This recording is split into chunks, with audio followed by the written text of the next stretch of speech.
Innal hamdalillah nahmaduhu wa nasta'inuhu wa nastaghfir wa na'udzu billahi min shururi anfusina wa min sayyiati a'malina. May yahdihillahu fala mudhillalah wa may yudlilhu fala hadiyalah. Asyhadu an la ilaha illallah wa asyhadu anna sayyidana Muhammadan abduhu wa rasuluh. Allahumma shalli ala Muhammad wa ala ali sayyidina Muhammad. Fa ya ayyuhal hadiruna rahimakumullah, ittaqullah haqqa tuqatih wa la tamutunna illa wa antum muslimun. Fa qala Allah ta'ala fil Qur'anil Karim, a'udzu billahi minasy syaithanir rajim. Bismillahirrahmanirrahim. Wa qada rabbuka alla ta'budu illa iyyahu wa bil walidaini ihsana. Imma yablughanna indakal kibaru ahaduhuma aw kilahuma fala takul lahuma uffi wala tanharhuma wa qul lahuma qaulan karima. Shadaqallahul azim. Segala puji bagi Allah Subhanahu wa taala, Tuhan penguasa hari akhir, yang telah menurunkan Al-Qur'an sebagai munawwir kepada hamba-hambanya yang selalu berzikir, yang mana lafaz dan maknanya tak akan pernah tergelincir, sehingga banyak menaklukkan para penyair. Pada hadirin sekalian, khatib aja untuk berfikir bahwasannya hidup kita ini sebentar seperti perjalanan para musafir, yang mana pada akhir hidup ini kita harapkan surga yang di bawahnya terdapat air mengalir. Kaum muslimin jemaah salat Jumat yang dirahmati oleh Allah Subhanahu wa taala, bersyukur kita kepada Allah Subhanahu wa taala atas segala nikmat kesehatan, nikmat keselamatan, hingga nikmat kesempatan, sehingga pada kesempatan di siang hari ini, Jumat 12 Januari 2024, kita masih diberikan oleh Allah Subhanahu wa taala kesempatan untuk melaksanakan ibadah salat Jumat di Masjid Kauman ini. Dan tak lupa pula khatib berwasiat kepada diri pribadi dan juga kepada hadirin sekalian, marilah kita bersama-sama meningkatkan ketakwaan kita kepada Allah Subhanahu wa taala. Takwa dalam arti menjalankan segala perintah-perintah Allah dan menjauhi segala apa yang dilarang oleh Allah Subhanahu wa taala. Nikmat-nikmat Allah jemaah sekalian yang diberikannya kepada kita berbeda-beda antara satu dengan yang lain. Ada sebagian orang diberikan oleh Allah Subhanahu wa taala berupa kenikmatan senang hatinya. Misalnya mempunyai rumah yang lapang, di sudut rumahnya terdapat pot kembang, permadaninya selalu terhidang, sawah ladangnya panjang melintang, hidupnya tenang, tiada berhutang. Ada juga orang yang diberikan oleh Allah Subhanahu wa taala kesusahan hatinya, misalnya terasa sempit rumah yang lapang, hidupnya tidak pernah tenang, mempunyai anak suka membangkang, mempunyai pasangan mata keranjang, tiap hari orang datang menagih hutang, ada yang bawa keris, ada yang bawa pedang, kalau tidak benar mati bergantung di atas tiang. Naudzubillah summa naudzubillah. Apabila kita menghitung nikmat Allah, maka tidak akan bisa sebagaimana Allah Subhanahu wa taala berfirman, a'udzubillahi minasyaitonir rajim, wa in ta'uddu ni'matallah la tuhsuha. Apabila kamu menghitung nikmatku, kata Allah, maka tidak akan bisa.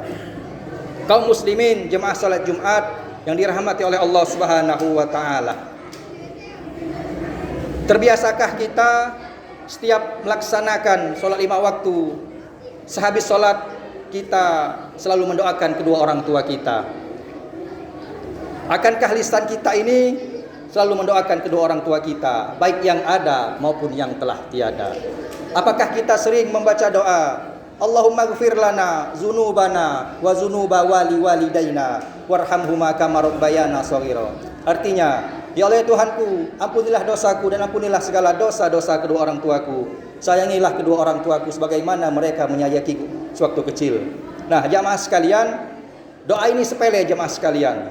Akan tetapi kita sebagai anak lupa, kadang sering kita berdoa yang lain dan kita lupakan mendoakan kedua orang tua kita. Kaum muslimin jemaah salat Jumat rahimakumullah. Padahal kita pada saat ini melaksanakan ibadah salat Jumat dan insyaallah kita termasuk golongan ahli ibadah. Amin amin ya rabbal alamin. Kaum muslimin jemaah salat Jumat rahimakumullah. Kalau kita berbicara tentang urusan kedua orang tua, tentang pengorbanan kedua orang tua, maka jemaah sekalian tutup sudah cerita tersebut. Yang mana kedua orang tua kita telah banyak jasanya kepada kita jemaah sekalian. Khatib berbicara di sini menyampaikan khutbah. Jemaah di sini mendengarkan apa yang disampaikan oleh khatib. Itu semua karena berkat dari kedua orang tua kita. Khatib berdiri di sini berprofesi sebagai A. Jemaah sekalian mendengarkan isi khatib berprofesi sebagai B. Itu semua berkat doa kebaikan dari kedua orang tua kita. Kaum muslimin jemaah salat Jumat rahimakumullah. Pengorbanan jasa kedua orang tua kita, khususnya ibu kita dan ayah kita. Kaum muslimin jemaah Jumat rahimakumullah. Di sini khatib akan membagikan kisah. Mungkin kisah ini termasyhur, pernah didengar para jemaah sekalian. Kisah Abdul Aziz Ad-Dabbagh. Dia adalah seorang waliullah ataupun wali min auliyaillah, seorang ahli sufi dari kalangan tasawuf. Pada suatu hari Abdul Aziz ini jemaah sekalian ditulis oleh Allah Subhanahu wa taala termasuk dalam golongan ahli neraka di dalam Lauhul Mahfuz. Akan tetapi jemaah sekalian, malaikat menghampiri Abdul Aziz ini dan berkata kepada si Abdul Aziz, "Wahai Abdul Aziz, engkau seorang ahli ibadah. Engkau tidak tinggal berdakwah," kata malaikat. "Untuk apa Abdul Aziz engkau berdakwah? Namamu ditulis oleh Allah Subhanahu wa taala di Lauhul Mahfuz, engkau termasuk golongan ahli neraka." Apa jemaah sekalian? Jawab Abdul Aziz, "Wahai malaikat, surga dan neraka bukan urusanku dan juga bukan urusanmu. Sebagaimana Allah Subhanahu wa taala berfirman, tidaklah kuciptakan jin dan manusia kecuali hanya untuk beribadah kepada Allah. Mau masuk surga atau neraka itu bukan urusanmu dan bukan urusanku." Masya Allah jemaah sekalian, mendengar pernyataan Abdul Aziz ini, malaikat kembali. Sesampai malaikat kembali, bahwasanya malaikat melihat Abdul Aziz ini namanya dirubah oleh Allah Subhanahu wa taala menjadi penghuni surga. Nah, mendengar tersebut, malaikat menghampiri Abdul Aziz lagi. "Wahai Abdul Aziz, aku melihat namamu sudah dirubah oleh Allah Subhanahu wa taala sekarang menjadi penghuni surga." Apa jawab Abdul Aziz jemaah sekalian? "Wahai malaikat, sekali lagi, surga ataupun neraka bukan urusanku dan juga bukan urusanmu. Kalau Allah Subhanahu wa taala ridho kepadaku, aku masuk neraka. Itulah tujuanku." Kaum muslimin jemaah salat Jumat rahimakumullah. Mendengar pernyataan Abdul Aziz ini, malaikat terharu jemaah sekalian. Dan akan tetapi Abdul Aziz ini bertanya-tanya ke dalam hatinya, "Wahai malaikat, alasan apa Allah Subhanahu wa taala tidak meridhoi aku dan membawa namaku di dalam golongan ahli neraka? Alasan apa juga Allah ridho kepadaku, wahai malaikat?" Kaum muslimin jemaah Jumat rahimakumullah. Kemudian malaikat bercerita kepada si Abdul Aziz ini, "Wahai Abdul Aziz, ingatkah engkau di saat umurmu sekitar 15 tahun, pada saat itu engkau tertidur di kamarmu. Akan tetapi pada saat itu engkau berpura-pura tidur. Ibumu menghampirimu, wahai Abdul Aziz. Ibumu menghampirimu. Niat ibumu tersebut akan menyuruhmu membeli sesuatu di pasar. Akan tetapi pada saat itu engkau berpura-pura tidur Abdul Aziz." Nah jemaah sekalian, itulah alasan Allah Subhanahu wa taala menjadikan namamu di dalam golongan ahli neraka. Kaum muslimin jemaah Jumat rahimakumullah, mendengar dari kisah malaikat tersebut, Abdul Aziz segera bertaubat pada Allah Subhanahu wa taala. Di setiap dakwahnya jemaah sekalian, dia tidak lupa mengaitkan dakwahnya berbakti kepada kedua orang tuanya sampai dengan akhir hayatnya. Bayangkan jemaah sekalian, Abdul Aziz ini seorang ahli ibadah, wali min auliyaillah ataupun wali Allah, orang yang termasyhur namanya. Akan tetapi seorang ahli ibadah bisa terus Allah SWT di dalam golongan ahli neraka. Bagaimana kita jemaah sekalian? Bagaimana kita tanyakan kepada diri kita?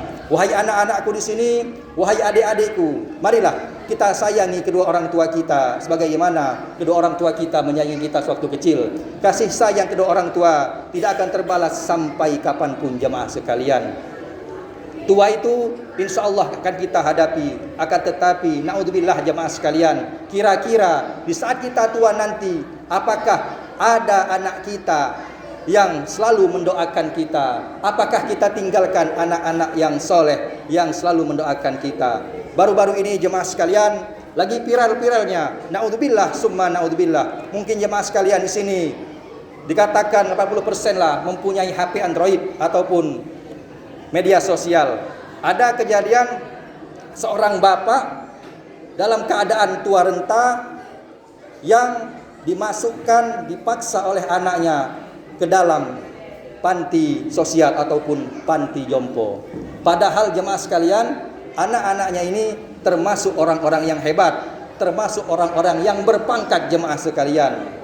Tidak bisa mengasuh satu orang yang tua renta. Menulis materai bersama-sama adik-beradik, mencobloskan kedua orang tuanya, memasukkan kedua orang tuanya di dalam panti asuhan ataupun panti jompo. Akankah dia tidak ingat? Ingatkah jemaah sekalian, sewaktu kita kecil dahulu, kita sering nonton televisi jemaah sekalian. Kita nonton di depan rumah kita ataupun di halaman rumah kita, di dalam rumah kita. Tiba-tiba kita tertidur. Pas bangun saat itu kita sudah berpindah di dalam kamar. Apakah kita ingat siapakah yang sakti di antara itu? Itulah yang sakti, ialah kedua orang tua kita yang sayang kepada kita jemaah sekalian. Alangkah teganya, naudzubillah summa naudzubillah. Sampai-sampai jemaah sekalian, naudzubillah juga ada dari kalangan saudara-saudara kita rela tega membunuh kedua orang tuanya dikarenakan pergaulan bebas ataupun tentang pengaruh narkoba ataupun kejadian-kejadian yang lain. Anak membunuh ibunya dikarenakan memaksa uang, dikarenakan permainan judi online ataupun judi slot. Naudzubillah summa naudzubillah. Ingat jemaah sekalian, satu orang tua bisa menjadikan 10 anaknya menjadi sukses, akan tetapi 10 anak tersebut belum tentu bisa menjadikan kedua orang tuanya, membanggakan kedua orang tuanya. Ingat jemaah sekalian, tua itu akan kita hadapi. Dan juga kepada saudara-saudara sekalian, marilah sayangilah kedua orang tua kita jemaah sekalian. Ingat, perjuangan kedua orang tua kita tidak akan terbalas sampai kapanpun. Allah Subhanahu wa taala berfirman, "Fala takul lahum ma'uf." Dan janganlah engkau berkata kepada kedua orang tuamu. Kita ngomong ke lagi tidak boleh, apalagi kita sampai melawan dengan kedua orang tua kita. Kita jadi ini di sini ada yang berprofesi sebagai TNI, berprofesi sebagai pegawai negeri sipil, berprofesi sebagai polisi, berprofesi sebagai swasta dan lain sebagainya. Itu semua berkat doa-doa kedua orang tua kita. Kaum muslimin jemaah salat Jumat rahimakumullah. Semoga kisah Abdul Aziz ini menjadi pelajaran bagi kita bahwasanya kita marilah berbakti kepada kedua orang tua. Apabila kedua orang tua kita telah tiada jemaah sekalian, tak lupa pula kita selalu sampaikan doa. Kita memohon pada Allah Subhanahu wa taala, semoga Allah Subhanahu wa taala mengampuni dosa-dosa kedua orang tua kita. Amin amin ya rabbal alamin. Kaum muslimin jemaah salat Jumat rahimakumullah. Demikianlah khutbah yang bisa kami sampaikan. Mudah-mudahan apa yang kami sampaikan ada manfaatnya bagi kita sekalian. Amin amin ya rabbal alamin. A'udzubillahi minasyaitonir rajim. Bismillahirrahmanirrahim. Wal 'asr innal insana lafi khusr illa alladziina aamanu wa 'amilus shalihat wa tawassaw bil haqq wa tawassaw bis sabr. Barakallahu li wa lakum fil Qur'anil Karim wa nafa'ni wa iyyakum bima fihi minal ayati wa dzikril hakim wa taqabbala minna wa minkum tilawatahu innahu huwas samiul 'alim.